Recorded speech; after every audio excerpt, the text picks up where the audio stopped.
오늘 오후 예배에 함께 살펴볼 하나님의 말씀은 시편 33편 9절에서 15절 말씀입니다. 시편 33편 9절에서 15절 말씀, 제가 한 절 그리고 성도님들께서 한 절 교독하도록 하겠습니다. 제가 먼저 9절 읽도록 하겠습니다. 그가 말씀하심에 이루어졌으며 명령하심에 경고히 섰도다. 민족들의 사상을 무효하게 하시도다. 여호와의 계획은 영원히 서고 그의 생각은 대대에 이르리로다. 여호와를 자기 하나님으로 삼은 나라 곧 하나님의 기업으로 선택된 백성은 복이 있도다. 여호와께서 하늘에서 굽어보사 모든 인생을 살피시며 곧 그가 거하시는 곳에서 세상의 모든 거민들을 굽어 살피시는도다. 우리 함께 읽겠습니다. 그는 그들 모두의 마음을 지으시며 그들이 하는 일을 굽어 살피시는 이로다. 아멘. 오늘도 오후 예배 나오실 모든 성도님들 주님의 이름으로 축복합니다. 이 시간 주님이 나에게 주시는 말씀을 기대하는 마음을 가지고 각자에게 주시는 주님의 은혜와 축복의 말씀들을 받아 누리시는 복된 시간 되시기를 간절히 소망합니다. 사랑하는 성도 여러분, 혹시 MBTI 검사라고 들어보셨습니까? 아마 직접 해보시지는 않으셨을지라도 들어는 보셨을 것이라고 생각이 됩니다. 이 MBTI는 마이어스 브릭스 타입 인디케이터, 영어를 못합니다. 마이어스 브릭스 타입 인디케이터의 줄임말이라고 합니다. 해석해보면 마이어스와 브릭스라는 사람이 만든 사람의 유형 측정 검사라는 것입니다. 이 MBTI 검사는 총 16가지의 유형으로 사람의 성격을 나누어 주고 있습니다. 이 검사를 쉽게 설명드리면은 총 4개의 알파벳으로 사람의 유형을 나누게 되는데요. 첫 번째 알파벳은 E와 I로 나누어집니다. 여기서 E는 활발하고 외향적인 사람을 의미하며 I는 조용하고 내향적인 사람을 의미합니다. 그리고 두 번째 알파벳은 S와 N입니다. S는 실제 경험을 중시하며 현재 지향적인 사람을 의미하고, N은 가능성을 중시하고 미래지향적인 사람을 의미한다고 합니다. 세 번째 알파벳은 T와 F입니다. T는 객관적인 사실을 중시하여 논리적이고 이성적인 사람을 의미하고, F는 인간관계와 주변 상황을 중시하여 감성적인 사람을 의미한다고 합니다.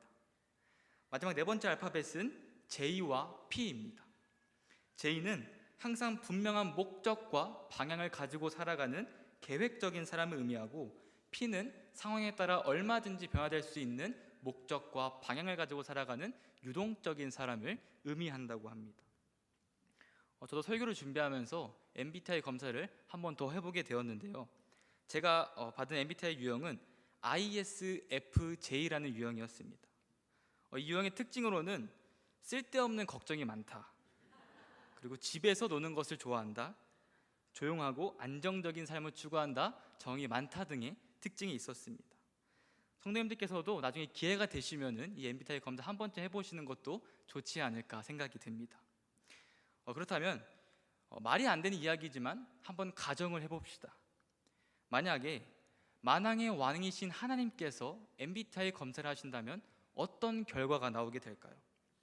전지전능하시고 완전하신 하나님이시기에 모든 부분에서 조금의 부족함도 없으시지만, 우리가 확실하게 알 수 있는 건 하나님께서는 절대적인 계획의 제이시라는 것입니다.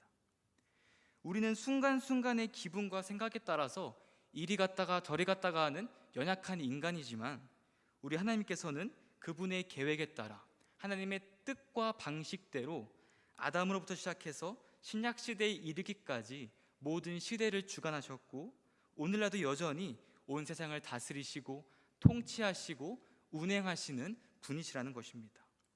이런 하나님의 계획하심을 우리가 오늘 함께 읽은 시편 33편의 말씀을 통해서도 우리가 함께 찾아볼 수 있습니다. 이 시편 33편을 기록한 저자는 누구인지 알려져 있지는 않지만, 본문이 포함된 시편 33편을 읽어보게 되면 이 본서의 저자는 시편 33편을 시작하면서 하나님께서 말씀으로 천지를 창조하셨다고 고백하고 있습니다. 시편 33편 6절 말씀 우리 함께 읽어보도록 하겠습니다. 하늘이 지음이 되었으며 그 만상을 그의 입 기운으로 이루었도다. 아멘. 우리가 잘 아는 것처럼 창세기 1장에서 하나님께서 말씀으로 천지를 창조하심을 시편 저자가 고백하고 있습니다. 그리고 이 시인은 계속해서 이렇게 자신만 하나님을 찬양하고 기뻐할 것이 아니라 너희 모든 사람들도 반드시 하나님을 즐거워하고 찬양해야 한다고 고백하고 있습니다.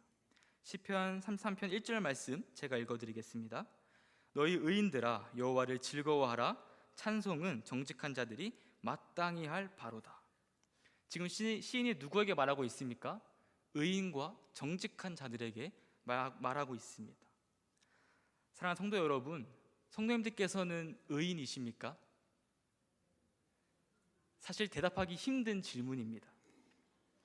믿음으로 나는 의인이다라고 화답해 주시는 분들도 계시지만 좀 정밀하게 들어가 보게 되면 이 의인이라는 질문에 제대로 대답하기가 쉽지 않은 것이 정상이라고 볼 수 있습니다. 왜냐하면 여기서 말하는 의인은 단순히 인간 사회에서의 윤리적이고 도덕적인 사람을 일컫는 말은 아니기 때문입니다. 단순히 말과 행동이 착한 사람을 가리키는 말이 아니라는 것이죠. 우리는 종종 이런 생각을 할 때가 있습니다. 그리스도인들은, 예수님을 믿는 사람들은 다 착해. 그리스도인은 윤리적이고 도덕적인 사람이야. 사실 당연한 생각이고 당연한 사실입니다.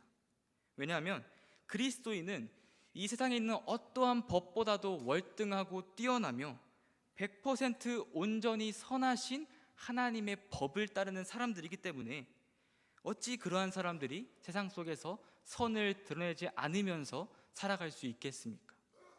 그런데 이 사실이 우리를 오해에 종종 빠뜨릴 때가 있습니다. 다시 말하면 이 사실로 말미암아 우리의 신앙을 합리화하게 되는 경우가 있다는 것입니다. 이런 겁니다. 내가 오늘 하루 바빠서 예배를 못 드렸어. 근데 괜찮아. 내가 이렇게 삶 속에서 착하게 살아가는데, 하나님 말씀 좀 못 지켰다고 뭐 어때? 다른 사람들이 나를 이렇게 존경하고 이렇게 칭찬하는데, 이렇게 생각하면서 우리 스스로를 의인이라고 착각하게 되는 것입니다. 사실 이 말은 저한테 하는 말입니다. 나의 삶이 세상 사람들이 보기에 착하고 문제없이 사는 것처럼 보인다면 나는 그리스도인으로서 잘 살고 있어. 이러한 착각을 하게 되는 것이죠. 세상의 기준에서 본다면 그러한 사람들이 의인이라고 볼 수도 있습니다. 하지만 이러한 사람이 성경에서 말하는 의인은 아니라는 것입니다. 인간은 본질상 진노의 자녀이기 때문에 절대로 그 안에서 스스로는 선한 것이 나올 수가 없습니다. 그래서 사도 바울도 로마서 3장 10절에서 이렇게 고백하고 있습니다. 기록된 바 의인은 없나니 하나도 없으며.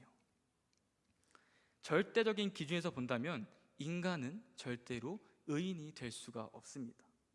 그렇기에 이 성경에 기록된 의인과 정직한 자란 용어는 적어도 시편에서는 이 용어들이 도덕적 용어이기 이전에 관계적 용어라는 것을 기억해야 합니다. 먼저 이 의라는 것은 오직 완전하신 하나님께로부터만 나올 수 있습니다. 그래서 바울은 믿음의 조상인 아브라함에 대해서도 이렇게 말하고 있습니다. 로마서 4장 2절과 3절 말씀 우리 화면 보시면서 함께 읽겠습니다. 만일 아브라함이 행위로서 의롭다 하심을 받았으면 자랑할 것이 있으려니와 하나님 앞에서는 없느니라. 성경이 무엇을 말하느냐? 아브라함이 하나님을 믿음에 그것이 그에게 의로 여겨진 바 되었느니라. 아멘. 이 믿음의 조상인 아브라함조차도 의인이라 일컬음을 받은 이유는 완전한 의 그 자체이신 하나님을 믿었기 때문이라고 기록하고 있습니다. 그렇다면 어떤 자들이 의인이라 일컬음을 받는 것입니까? 하나님을 믿는 자들, 다시 말해 하나님께 속하여 하나님의 말씀을 따라가는 자들이 의인이라 칭함을 받는 것이라는 거죠.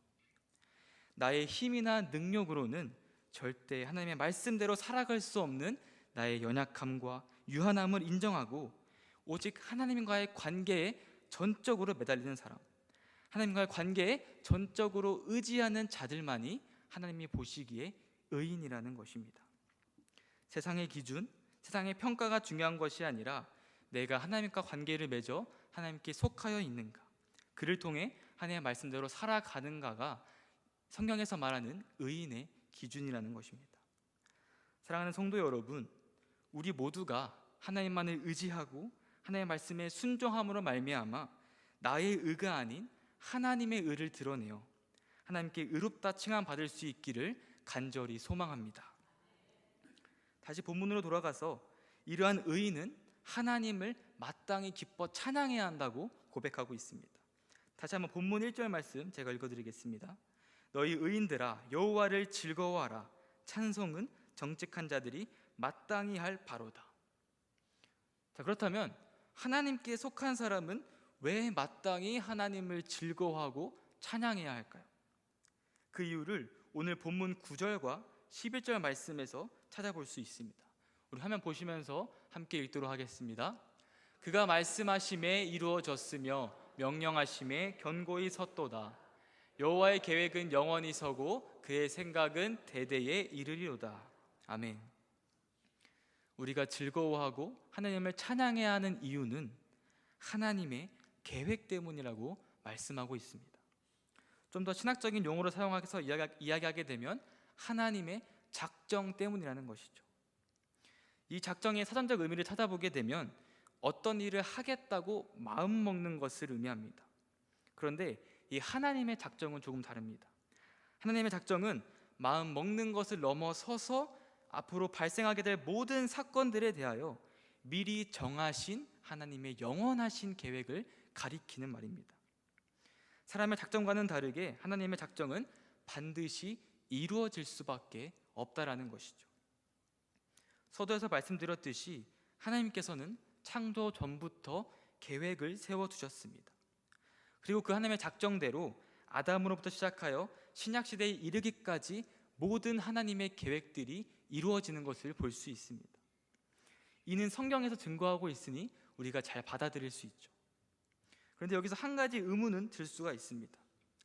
하나님의 작정, 하나님의 영원하신 계획이 있다는 것은 알겠는데 그래서 그게 왜 우리가 하나님을 즐거워하고 찬양해야 하는 이유가 됩니까? 이러한 생각이 들 수도 있습니다. 그런데 그 이유를 오늘 본문이 우리에게 알려주고 있는 것입니다. 그 이유는 바로 이 하나님의 작정, 하나님의 영원하신 계획이 우리에게 기쁨이 되기 때문입니다. 이 하나님의 작정이 가진 계획들의 하나님의 작정이 가진 속성들을 살펴보게 되면 이 속성들이 우리 삶의 기쁨이 되어지기 때문에 이 작정을 말미암아 우리가 하나님을 예배하고 하나님을 찬양하고 하나님을 기뻐할 수가 있다라는 것입니다. 그 속성들이 무엇인지 하나씩 살펴보게 되면 첫 번째로는 하나님의 계획에는 내가 포함되어 있습니다. 구약 성경을 보게 되면 계속해서 강조되는 인물들이 있습니다. 그 중에 대표적으로 아브라함과 이삭과 야곱이 있습니다. 심지어 이들은 구약의 인물임에도 불구하고 신약 성경에까지 기록되어 있습니다. 사도행전 3장 13절 말씀을 보게 되면 아브라함과 이삭과 야곱의 하나님 곧 우리 조상의 하나님이 그의 종 예수를 영화롭게 하셨느니라, 이렇게 기록되어 있습니다. 이처럼 하나님께 귀하게 쓰임받은 아브라함의 인생을 짧게 살펴보게 되면 하나님께서는 하란이라는 곳에서 살아가던 아브라함을 부르시고 그에게 가나안 땅이라는 곳으로 가라고 말씀하십니다. 그리고 그곳에서 아브라함에게 이렇게 약속해 주십니다. 내가 너로 큰 민족으로 이루고 내게 복을 주어 너의 이름을 창대하게 할 것이다. 너는 복이 될 거야. 이렇게 약속해 주십니다.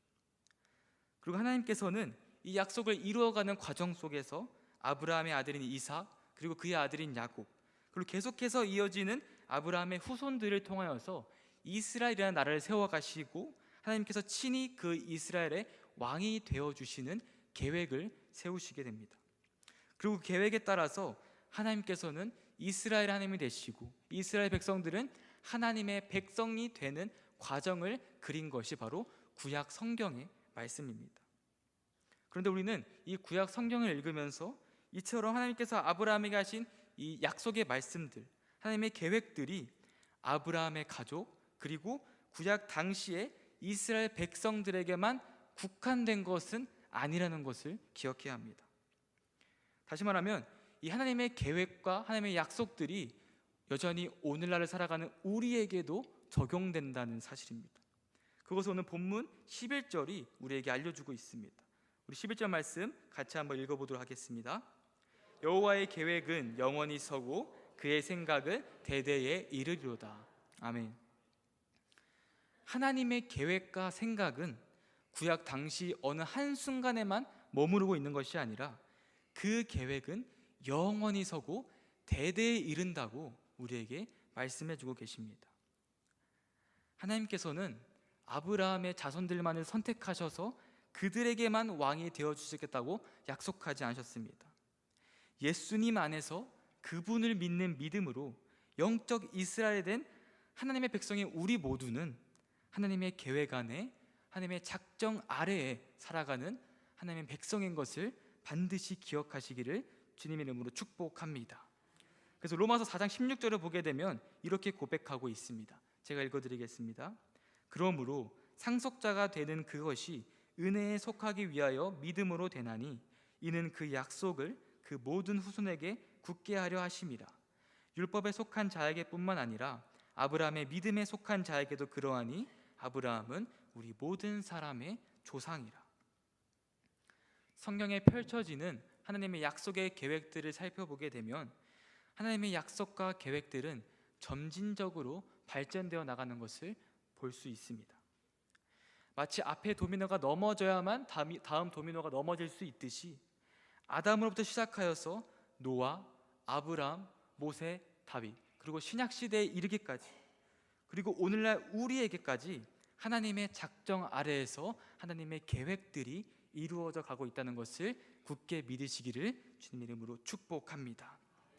그렇기에 우리 모든 대길의 성도님들께서는 이 성경의 이야기가 다른 사람들의 이야기가 아닌, 그저 옛날 이스라엘 백성들만의 이야기가 아닌 나의 이야기가 되고, 그들만을 사랑하는 하나님이 아니라 나를 사랑하신다는 그 하나님의 고백이 될 수 있기를 간절히 소망합니다.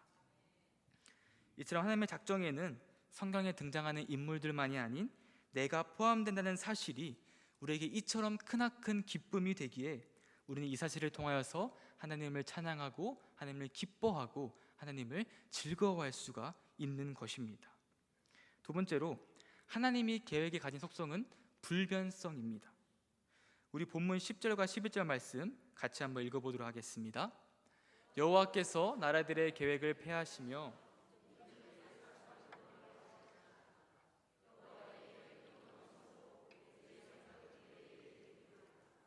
아멘. 이 10절과 11절을 보게 되면 두 구절이 대비되는 것을 발견할 수가 있습니다. 나라들의 계획과 민족들의 사상은 폐하고 무효해지지만 하나님의 계획과 하나님의 생각은 영원히 서고 대대에 이른다고 고백하고 있습니다. 다시 말하면 사람의 생각이나 뜻과는 달리 하나님의 계획, 하나님의 작정은 불변하다는 것이죠. 다시 말하면 변하지 않는다라는 것입니다. 2024년이 시작한 지도 엊그제 같은데 벌써 3월달 첫 번째 주가 찾아오게 되었습니다. 그런데 우리가 새해를 준비하고 맞이할 때 가장 먼저 했던 것이 무엇입니까? 새해 계획을 세우는 거죠. 저도 2024년을 시작하면서 많은 계획들을 세웠습니다.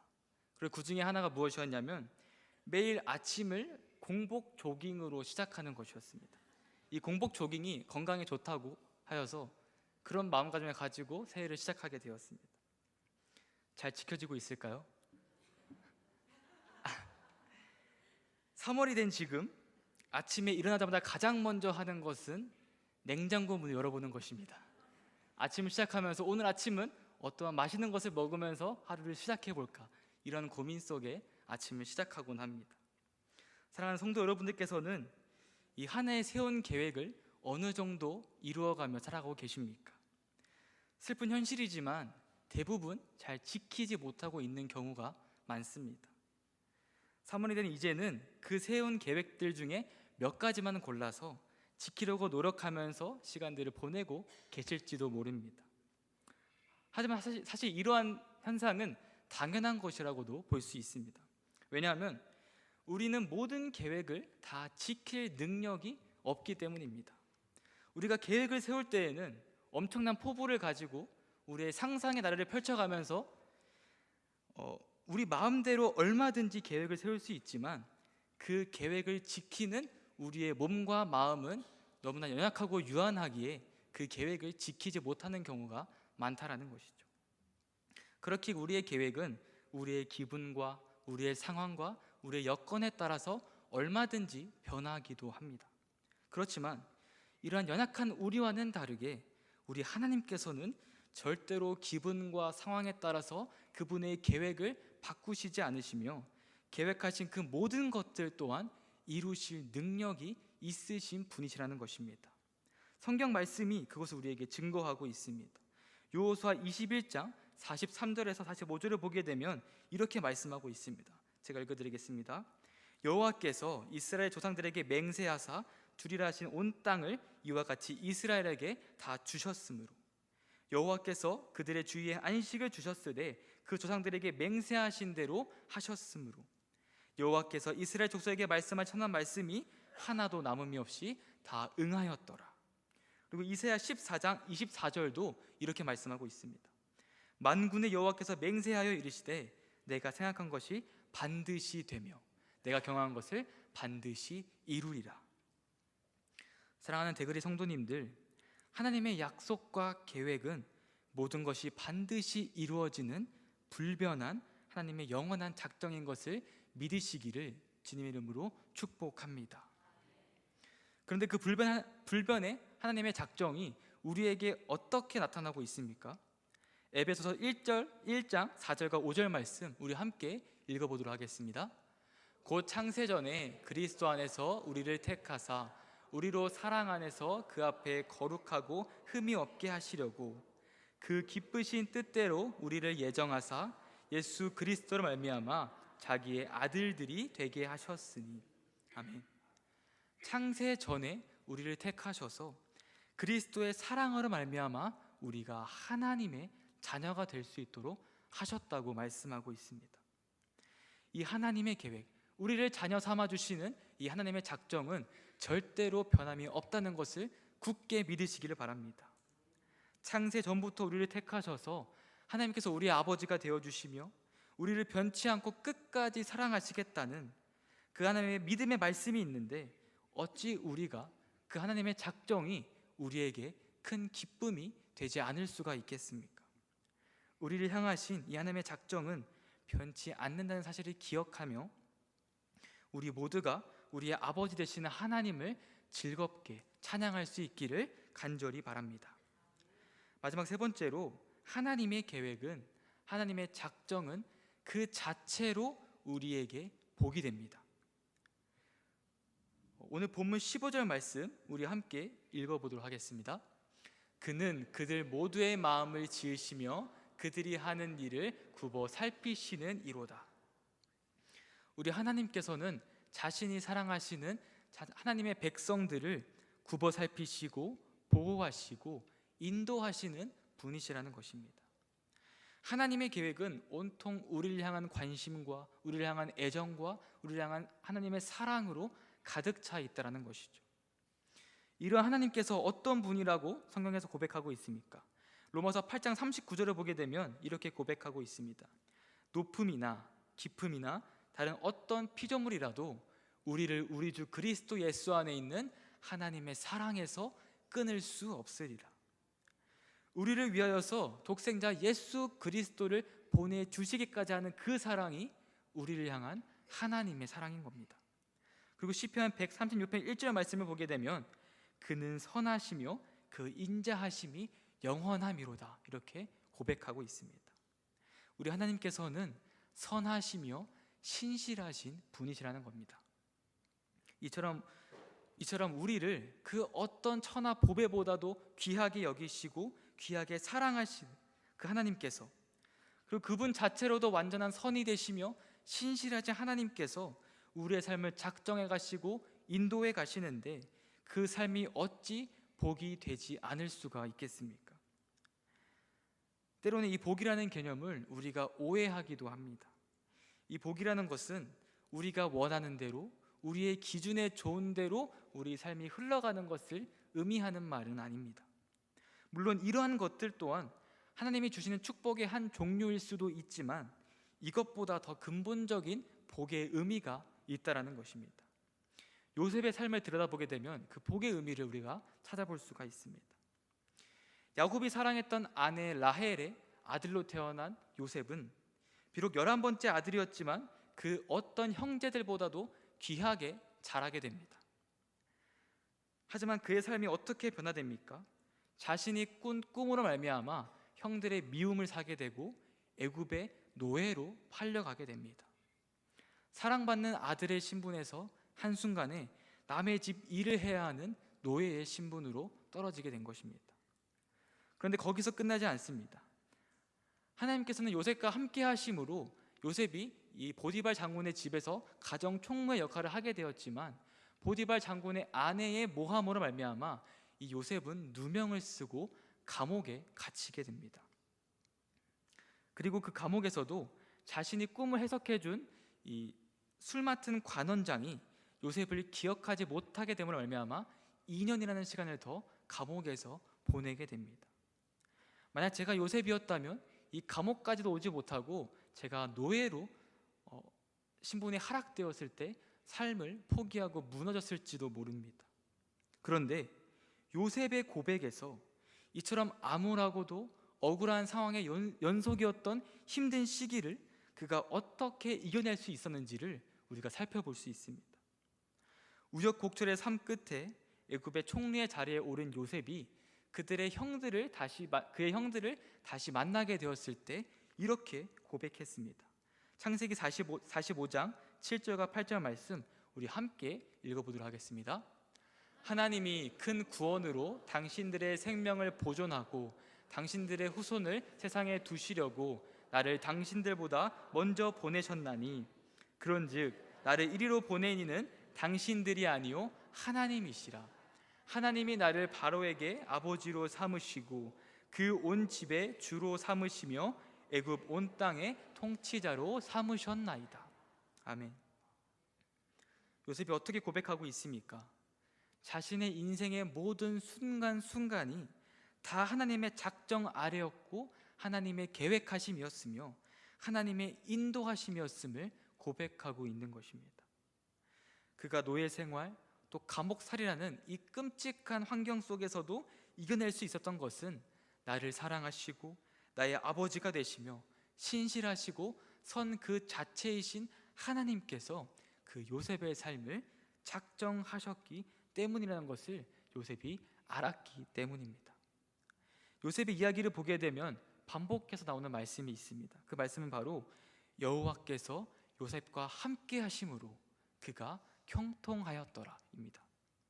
다시 말해 하나님의 작정 아래에 있었다는 그 사실 자체가 요셉의 삶이 형통하다는 것을, 다시 말해 그의 삶의 형통이 축복 가운데 있었다는 것을 우리에게 증거해주고 있다라는 것입니다. 이 형통이란 단어의 사전적 의미는 모든 일이 뜻한 바와 같이 잘 되는 것입니다. 요셉이 누린 형통은 나의 관점에서 형통이 아니라 하나님의 관점에서 형통인 것을 우리가 기억해야 합니다.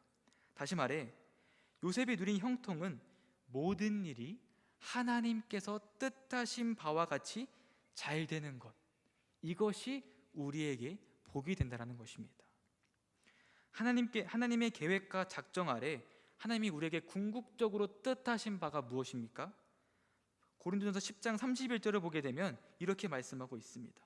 그런즉 너희가 먹든지 마시든지 무엇을 하든지 다 하나님의 영광을 위하여 하라. 아멘. 하나님께서 우리를 창조하신 목적에 따라서 그분의 계획대로 살아가는 것, 우리 사람의 제1되는 목적인 하나님을 영화롭게 하고 영원토록 그를 즐거워하는 것, 이것이 바로 우리를 향하신 하나님의 뜻이라는 것입니다. 하나님의 작정, 하나님의 영원하신 계획은 하나님의 영광을 위한 것이라는 겁니다. 요셉의 삶이 그러한 삶이지 않았습니까? 자신의 삶에 드러난 하나님의 계획과 하나님의 일하심을 드러내는 삶, 하나님의 일하심을 나의 삶을 통해 보여줌으로써 하나님께 영광 올려드리는 삶, 하나님의 작정 가운데 하나님이 계획하신 대로 살아가는 삶, 이러한 삶이 우리 모든 대기의 성도님들의 삶이 될 수 있기를 주님의 이름으로 간절히 소망합니다. 사랑하는 대기의 성도님들, 나를 사랑하시며 나의 아버지가 되시며 선 그 자체이신 하나님께서 나의 삶을 작정하신 것이 그 자체로도 내 인생의 축복이 된다는 것을 꼭 기억하시길 바랍니다.